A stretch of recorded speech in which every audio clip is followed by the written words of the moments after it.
Hello, my name is Ruby. If you don't know me, I am a professional tarot reader, archetypal astrologer, sound healer, psychic, and I am also a priestess and devotee of Mary Magdalene. And that's what this video is going to be about today. I'm going to be talking about Mary Magdalene. So if you are interested in this type of content, please like and subscribe to the channel, and welcome to the family. I'm so glad you're here. So today I'm going to be talking about something that I have called the pathways of Magdalene. And by no means is this going to be an extensive or exhaustive list, but these are 8 pathways or spiritual initiatory experiences that Mary Magdalene resides over. Now, this information has come to me in direct transmission to Mary Magdalene, but you will find that the information I share has a lot of backing in the historical texts on Mary Magdalene, and you will find that it's supported by anything else that you will read about Mary Magdalene. So by no means is this going to be totally out there. It's going to be pretty in line with Mary Magdalene's story and legacy. Now, like I said, this is no means extensive. I'm going to briefly be sharing about these 8 pathways of spiritual experience and spiritual transformation that we can walk with Mary Magdalene. If this is something that is interesting to you and you want to know more, words, guys. I just turn the camera on and I lose my ability to speak. But if you want to know more about these specific pathways, I can do an individual video on each one. But I thought it was important for those of us on this path of walking with Mary Magdalene to orient ourselves with these pathways. Now, if you are feeling called to walk with Mary Magdalene, and none of these pathways are calling out to you, that doesn't mean that you aren't supposed to be working with her. And by no means do we walk all of these pathways all at once, or are all of us required to walk every single one of them. But I have either walked or am currently walking all of these pathways. They're all a part of my path.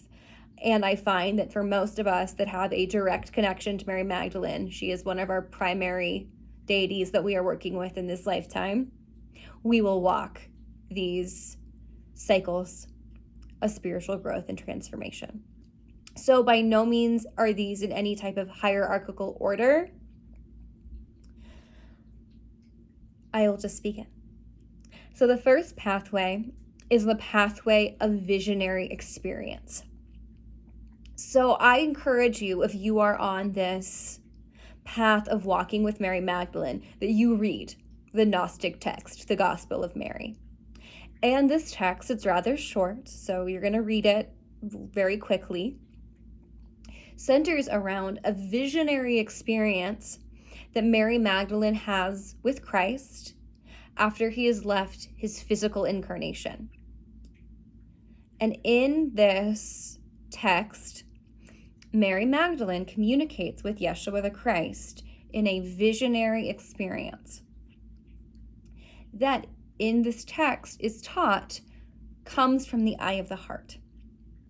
And so often, if we are on this path of walking with Mary Magdalene, if we are called to be devoted to her as a priestess or as a follower of her teachings, we are also called to the path of visionary exploration and visionary experience.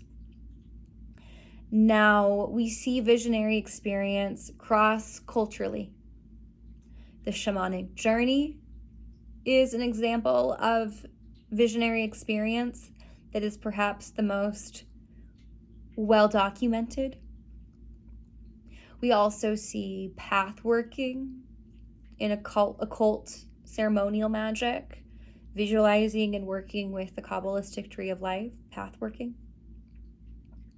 So this is something that exists in many spiritual traditions. And we can work with Mary Magdalene and also be involved in other spiritual traditions.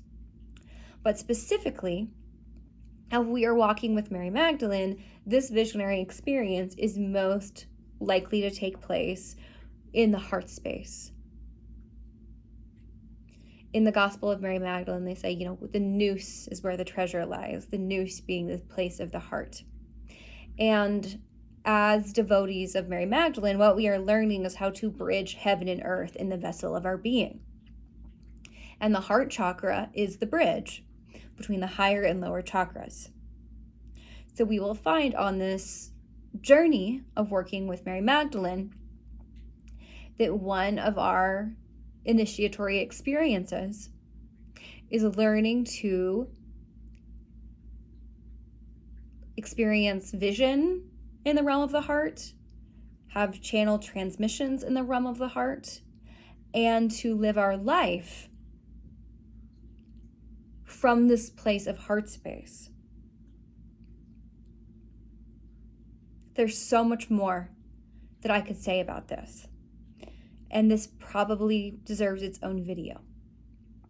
But for the sake of time, I'm going to move on. So the first pathway is the pathway of visionary experience, seeing through the eye of the heart. The second is the pathway of purification and shadow integration.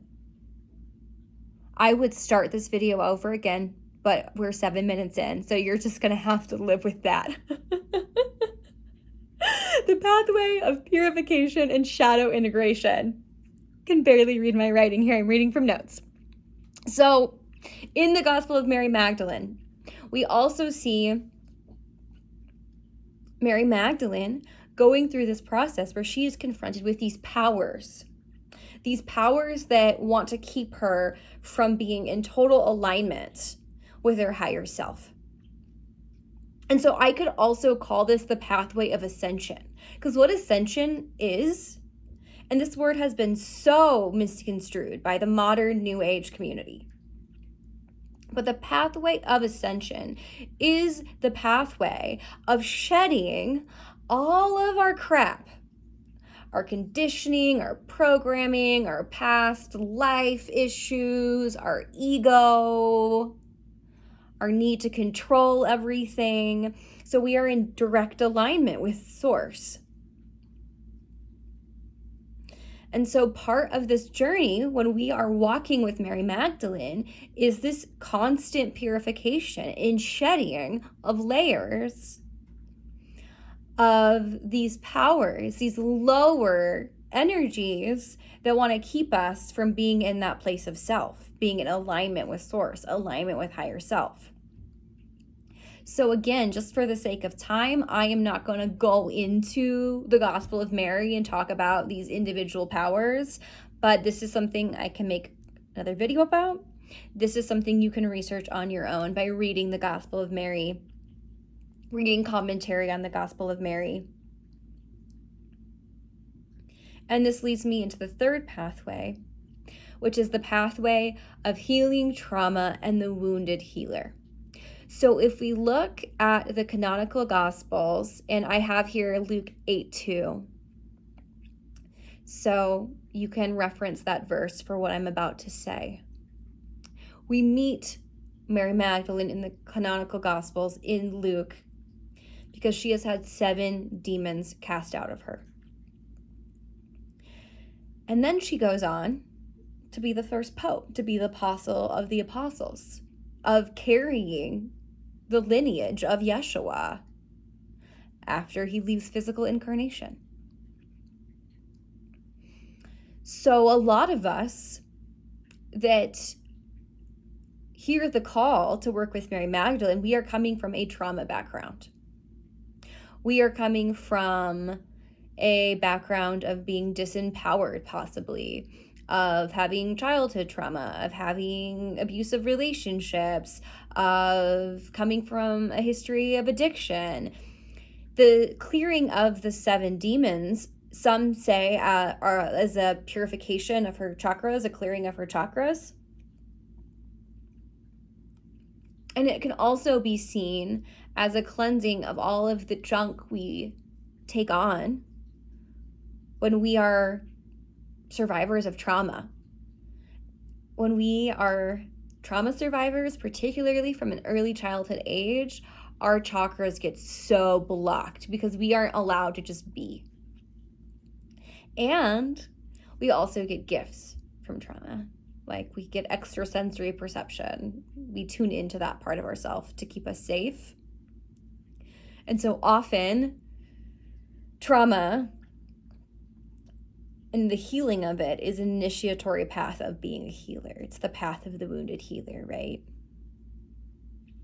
So part of the path of Mary Magdalene is like turning our wounds into our healing balm, turning our wounds into our miracles, and also is just the path of healing from the things in our life that have really hurt us, and alchemizing ourselves into being a vessel for healing. So the fourth pathway is the pathway of sacred love. So Yeshua and Mary Magdalene, they were divine counterparts. They were mere souls. In the Gospel of Philip, Mary Magdalene is called the koinonos, which is a Greek word of Yeshua. And that word we can translate into partner, beloved, companion. So there's evidence within the Gnostic scriptures. There's ample evidence throughout the texts that Mary Magdalene was the divine counterpart of Yeshua. And so Mary Magdalene teaches us to walk the path of sacred partnership, of sacred love. Now, this can manifest in two ways. It can manifest literally as divine partnership. And those of us who are on this path of working very closely and walking very closely with Mary Magdalene usually have a divine counterpart that we will meet at some point in our journey. However, we could also call this the pathway of bhakti. Mary Magdalene is a bhakti goddess. And bhakti is the path of sacred love with the divine, really. And if you want to get more context of like what this looks like or what this sounds like, I recommend reading the poetry of Mirabai, who was a bhakti saint who had this very erotic relationship, I believe it was with Krishna. And so a lot of us on this path with Mary Magdalene, before we meet our divine counterpart, there is a lot of longing for that partner. And we can give that longing to the divine as an offering, to the divine as a sacrament. And so for me, bhakti is a huge part of my spiritual practice. And I actually found that part of my spiritual practice before I even started working with Mary Magdalene. My entry into a lot of this work was through falling in love with bhakti and the bhakti path. So that is the pathway of divine love, of sacred union. And this really is married to the fifth pathway, which is the pathway of sacred sexuality and the pathway of womb healing. We could also call this the pathway of Shakti. So Mary Magdalene resides over Bhakti and Shakti, sacred devotion and the sacred sexual life force. Now, this is the only pathway that I don't have a scripture reference for you. But this is something that has been channeled by several healers. There is a channel text, I believe it's called The Sex Magic of Isis by Tom Kenyon, that is a channel transmission from Mary Magdalene. And in this text, there is a lot of practical information on how to walk this path of utilizing sexual energy for healing. And this is something we can do with or without a partner. And this is something that is not sensationalized. Like, this is a healing practice, okay? And so a lot of us, again, walking this path with Mary Magdalene, have hang-ups and trauma around sexuality that we can call on Mary Magdalene to help clear. And I have done so much healing of my sacral chakra, so much healing around my sexuality with Mary Magdalene. There was a point in my journey where that was the focal point. And I thought that's what I was going to be doing with my life, is teaching people exactly that. But that's not the only pathway into Mary Magdalene. And sometimes I think people get caught up on that path. And so this is one way in, but this is not the only thing that Mary Magdalene resides over. If you want to learn more about this path of reclaiming your sexual sovereignty, of reclaiming your womb space, and this is for both genders, but it often applies to those of us that are socialized female because of our modern patriarchy, I would recommend 2 books for you. I'd recommend Womb Awakening by Azure Ansaren Bertrand. I would recommend The Sex Magic of Isis by Tom Kenyon. And if you have female anatomy, I would recommend, I believe it's called The Wild Feminine by Tammy Lynn Kent. I believe that is the name of the author. You might want to Google that. Okay.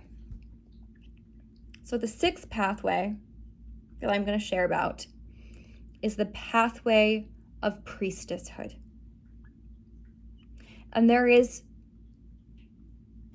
texts. This is in the canonical gospel. In the canonical texts, we see Mary Magdalene acting in the office of priestesshood because she anoints Yeshua. Before Yeshua is crucified, this is in, I believe, all 4 gospels, if I'm not mistaken. Mary Magdalene anoints Yeshua with sacred perfume. She anoints his feet with her tears and wipes them with her, wipes the tears with her hair. This is the anointing and the preparing for burial of a priestess. And I believe, and the way I walk with Mary Magdalene, is that she was a priestess of Isis. And so initiation into the priestess path is one of the ways we walk with the Magdalene and we honor her lineage. There's so much more I could say about that. Okay. So the 7th pathway is the pathway of courage and of forging your own path. We see throughout the scripture that Mary Magdalene does not operate like women did commonly in her time period. Just her engaging in this act with Yeshua, where she weeps at his feet and she anoints him with oil. This is an unorthodox thing for her to be doing at the time. She lives her life in an unorthodox way. Even the way that she is cleansed from 7 demons and then becomes the lineage bearer of Christ is unique. And it is not on the path of women in her time period. So those of us that are called to walk closely with the Magdalene oftentimes do not have lives with very easy mappable paths. And we are being taught to walk the off the beaten path, to walk our own path with courage and strength. And that's why this visionary experience, this learning to see with the eye of the heart, is so essential for our journey as Magdalene priestesses and Magdalene devotees and Magdalene priests. Because we need that guidance from the heart space if we're going to walk our path of calling with courage and with strength. And this is something that we can call on with Mary Magdalene to assist us with. So the 8th pathway I'm going to talk about is the pathway of sacred grief. And in this way, Mary Magdalene really mirrors the medicine and the journey of Isis. One of the offices of a priestess of Isis was engaging in grief rites to honor the grief that Isis felt and carried after losing Osiris. There is a lot of parallel in the stories and in the medicine between Mary Magdalene and Isis, which is why those of us that are called to work with one are often called to work with the other. So, in our society, we see strong outpouring of emotion as a negative thing, right? But the path of Mary Magdalene, and this is echoed in the teachings of Bhakti, teach us that all of our outpourings of emotion can be reflections of the divine and can be offerings to the divine and are ways that we access the divine. And there is a place for sacred grief. And Mary Magdalene we don't know for sure if Christ was crucified. There's other theories. But, it makes sense archetypally if Mary Magdalene is this embodiment of Isis, right? And if part of her path is learning how to perceive and continue to have transmissions of the teachings of Christ after he is no longer in physical incarnation. It makes a lot of sense to me based on how I work with Mary Magdalene, what my path has been, what I've channeled from her. And so when we are in times of difficulty and loss, this is another place where we can call on Mary Magdalene to come in and to bring the sacred medicine. And oftentimes in our grief is when we find the most tender, essential, innocent parts of ourselves, really. There's so much medicine and there's so much self-knowledge and self-knowing, gnosis, that we can experience in our grief.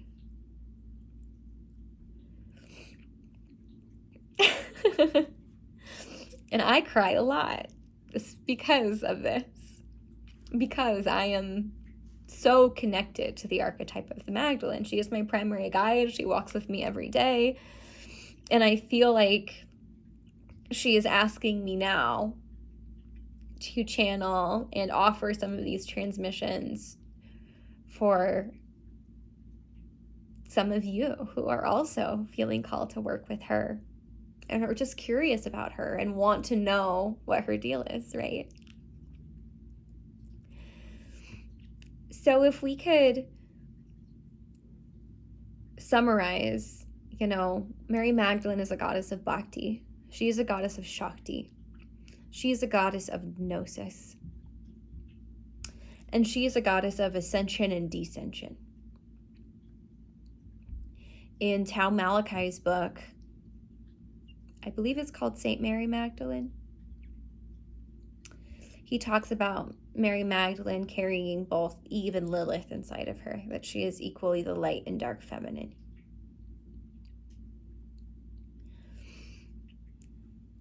And so, what does the dark feminine do? She empowers us. She is the path of dissension. She gets us in our body. She gets us in our sovereignty. And what does the light feminine do? She offers healing and nurturance. And so, this is also ascension and descension. And descension isn't bad or scary. Descension is healing that sacral chakra, healing that root chakra, being grounded into the earth, integrating the shadow. I do know how to say that word. So that is the 8 pathways of Magdalene, the ways in which we are transformed while we are walking with the goddess. Some of these pathways we are initiated into one by one. Others come together and join together. If this is something that interests you, please let me know. You can leave a comment on this channel. You can send me a DM on Instagram at rubywolfstar. I'm happy to make more videos about these individual pathways of walking and being transformed by the goddess. So, as always, I'm wishing you well, and I will see you soon.